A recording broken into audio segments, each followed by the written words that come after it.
Well, there's a lot going on in the ANC this afternoon. Firstly, the dilemma, it seems, over the Public Protector Busisiwe Mkhwebane. You will have seen over the weekend the reporting that Ace Magashule, the Secretary-General of the ANC, said no principled member of Parliament for the ANC could vote for her removal because that would mean they'll be agreeing with the Democratic Alliance, which has brought a motion to remove her.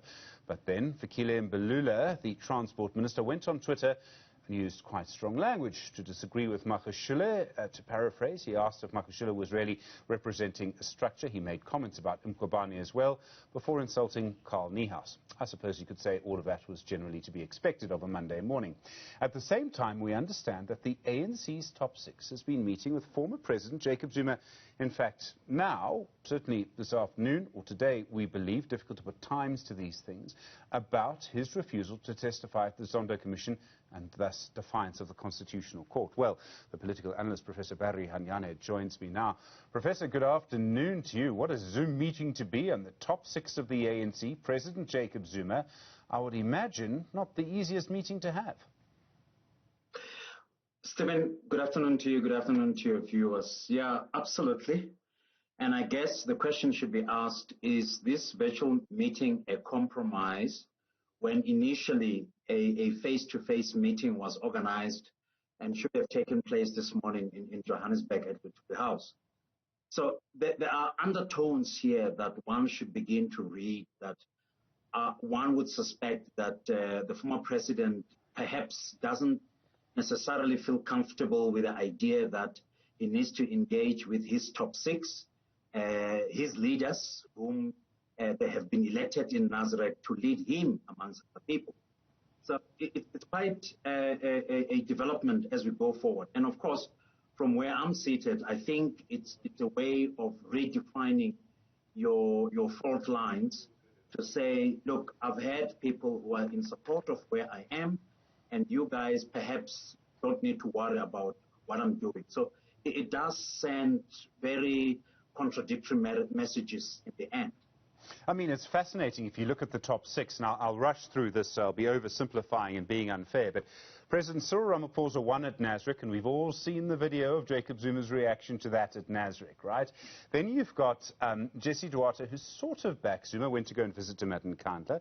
We've got Paul Mashatile, the treasurer, who has his own slightly complicated relationship with Zuma. He was the leader of the Gauteng ANC, which pushed against Zuma quite hard. We have, who am I missing? We have Gwede Mantashe, who was the Secretary-General, but in the end sort of went against Zuma. And then we have the figure of David Mabuza, the deputy president, who famously, I suppose, betrayed, turned his back on Zuma. I mean, this is not an easy meeting for Zuma, right? No, it will never be.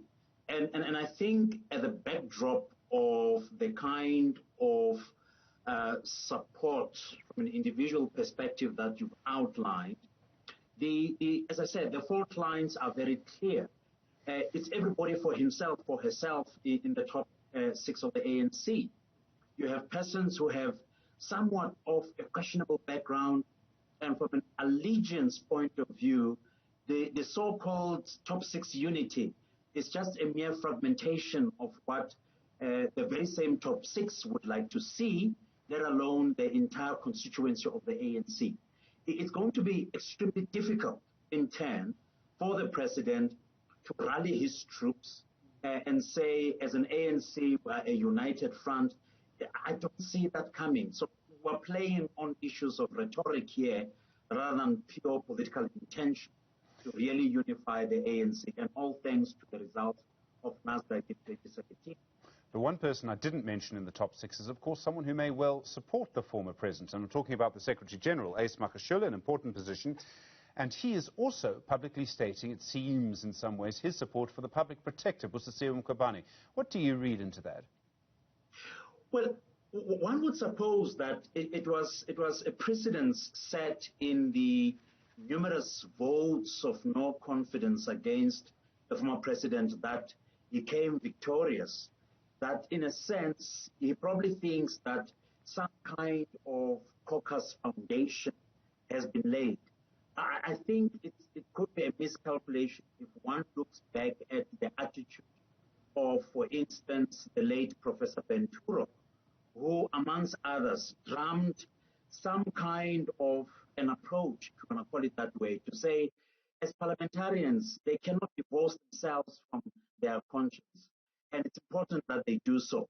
So fast forward, in the last vote of no confidence, you have people like Honeycomb, who allegedly were said to have voted in their own personal capacity, and an extra additional 34 ANC caucus members.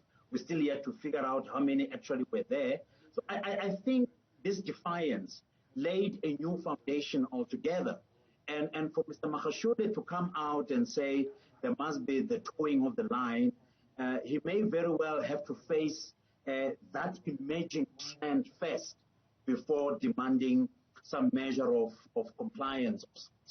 Professor Barry Hanyane, always good to talk to you. Thanks very much indeed, political analyst at University of Northwest.